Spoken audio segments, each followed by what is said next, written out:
1947 से लेकर आज तक बहुत सी बातें होती रही। पंडित नेहरू जी रशियन मॉडल पर बहुत खुश थे और देश की इकोनॉमिक पॉलिसी रशिया की तरफ देखकर चली। तब तो समाजवाद, साम्यवाद और पूंजीवाद की चर्चा हो रही थी। और आज जिसको हम कृषि विकास दर कहते हैं, एग्रीकल्चर ग्रोथ रेट कहते हैं, वो उत्तर प्रदेश में कितना है? मुश्किल से 3% भी नहीं है। और भारतीय जनता पार्टी जिस गुजरात में राज्य कर रही है, उस गुजरात में कृषि विकास का दर 14% है। इसका कारण क्या है? क्योंकि नर्मदा का पानी 14 नदियों में जाकर लाखों किसानों को ड्रिप इरिगेशन के द्वारा पानी मिलता है, और ड्रिप के द्वारा जब पानी मिलता है तो किसानों का उत्पादन 2.5 गुना बढ़ता है। बहनों और भाइयों, अगर गुजरात में अगर 14% कृषि विकास का दर हो सकता है तो उत्तर प्रदेश में क्यों नहीं हो सकता? ये मूलभूत सवाल लेकर मैं आपके सामने आया हूं। देखिए, अक्सर ये कहा जाता है कि you can donate I but you can not donate vision. आप आंखें दान कर सकते हो, दृष्टि दान नहीं कर सकते। जातीयवाद की, सांप्रदायिकता की राजनीति ने देश में गरीबों का बहुत नुकसान किया है। ये केवल भावनात्मक मुद्दे उठाते हैं।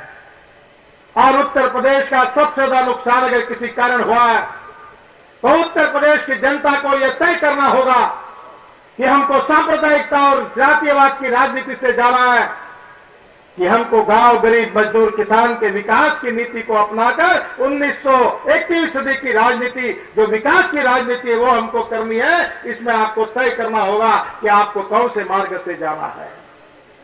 आज देश में लूट मची है, किसान आत्महत्या कर रहे हैं। 2G स्पेक्ट्रम में 1,76,000 करोड़ का घोटाला हुआ है।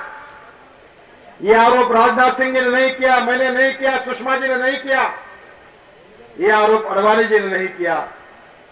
तो हमारे संविधान में जो हमारी CAG करके सर्वोच्च संस्था है, उस संस्था ने अपने आरोप में कहा है कि 2G घोटाले में 1,76,000 करोड़ का घोटाला हुआ। कॉमनवेल्थ गेम में 76,000 करोड़ का घोटाला हुआ। जवाहरलाल नेहरू स्टेडियम बना, उसका रिनोवेशन केवल किया गया।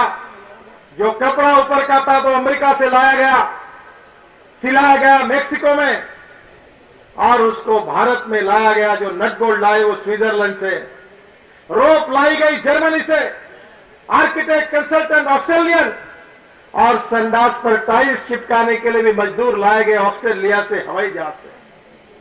क्या इस देश में संडास पर टाइल्स चिपकाने के लिए मजदूर नहीं है? क्या देश के लोग ये काम नहीं कर सकते? केवल विदेशी कंपनियों को ठेके दिए गए, और जिसका परिणाम हुआ कि कॉमनवेल्थ गेम में 76,000 करोड़ की लूट हुई। लगातार लूट चल रही है। जैसे दिल्ली में माया जाल है, वैसे लखनऊ में भी माया कमाने का और लक्ष्मी दर्शन करने का गोरख धंधा जोरों से शुरू है। मुझे पता चला कि 7 मंत्री केवल भ्रष्टाचार के कारण उनको मंत्री पद छोड़ना पड़ा, और 3 मंत्री उत्तर प्रदेश के ऐसे हैं जिनके ऊपर बलात्कार और हत्या के मामले होने के कारण उनको मंत्री पद छोड़ना पड़ा। क्या हालत है देश की?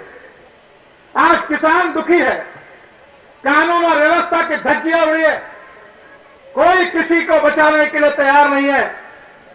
और ऐसे स्थिति में उत्तर प्रदेश कैसे प्रगति और विकास करेगा? आज भारतीय जनता पार्टी ने जो किताब प्रकाशित की है कल, जिसमें आने वाले दिनों में उस किताब को आपको देखने के लिए मिला है कि मायावती सरकार के 100 घोटाले। भारतीय जनता पार्टी इस बात को लेकर खुला संघर्ष करना चाहती है। भारतीय जनता पार्टी जनता का आवाज बुलंद करना चाहती है, और भारतीय जनता पार्टी गांव, गरीब, मजदूर, किसान को साथ में लेकर उत्तर प्रदेश में विकास की राजनीति करना चाहती है। मुझे खुशी इस बात की है कि इलाहाबाद हाईकोर्ट के निर्णय के बाद राम मंदिर बनने का रास्ता साफ हुआ है। राम मंदिर तो जरूर बनेगा, पर राम मंदिर के साथ अब हमको राम राज्य की ओर जाना है, और राम राज्य की ओर जाना यही भारतीय जनता पार्टी का मकसद है। हम राजनीति को सामाजिक आर्थिक परिवर्तन का प्रभावी उपकरण मानते हैं, और इसलिए मैं आपको इतना ही कहूंगा कि आज सब तरफ भ्रष्टाचार का बोलबाला हो रहा है, देश में लूट चल रही है, सब जगह माया ही माया है, माया माया गिनने में व्यस्त है। नई दिल्ली में कांग्रेसी भी माया गिनने में व्यस्त है, गिन नहीं पा रहे हैं। मैंने तो सुना कि माया गिनने के लिए विदेशों से स्पेशल मशीन लखनऊ में लाकर फिट हुई है और उसमें नोटा गिनने का काम शुरू है। खुला भ्रष्टाचार शुरू है। यहां की चीनी मिल कौड़ी मोल भाव से बेच दी गई। और इतना ही नहीं तो नोएडा में अनेक भूखंड प्लाट बड़े बड़े उद्योगपतियों को जिस प्रकार से दिए गए, उसमें बड़ा दुर्भाग्य है कि कितने करोड़ों का भ्रष्टाचार हुआ है। बहनों और भाइयों, यहां में हमारे पशुधन की हत्याएं हो रही है। हमारी मेयर बता रही थी कि पशुओं की हत्या रोकने की कोशिश करने के लिए उन्होंने पूरी तरह संघर्ष किया, पर मायावती सरकार सुप्रीम कोर्ट में निर्णय के बावजूद भी पशुओं की हत्या करने के लिए आगे आकर वही काम करना चाहती है। ये बहुत दुर्भाग्यपूर्ण है। मैं आपको विश्वास देना चाहता हूं कि भारतीय जनता पार्टी इन सब बातों को लेकर एक संघर्ष करने वाली है और इस संघर्ष में आप सब लोगों का साथ चाहिए। हम उत्तर प्रदेश का भविष्य बदलना चाहते हैं। हम उत्तर प्रदेश के किसानों को न्याय देना चाहते हैं। उत्तर प्रदेश के किसानों के सवालों को प्राथमिकता देना चाहते हैं और उत्तर प्रदेश के भविष्य को बदलना चाहते हैं। भारतीय जनता पार्टी 21वीं सदी की राजनीति, विकास की राजनीति करना चाहती है और इसीलिए मैं आपसे इतना ही कहूंगा कि हमारे बिजनौर में जन्मे इस अचल के सपूत प्रसिद्ध कवि स्वर्गीय दुष्यंत कुमार की यह पंक्तियां मुझे याद आ रही है कि हो गई है पीर पर्वत से पिघलनी चाहिए, इस हिमालय से कोई गंगा निकलनी चाहिए, सिर्फ हंगामा खड़ा करना मेरा मकसद नहीं है, सारी कोशिश है कि ये सूरत बदलनी चाहिए, ये सूरत बदलनी चाहिए।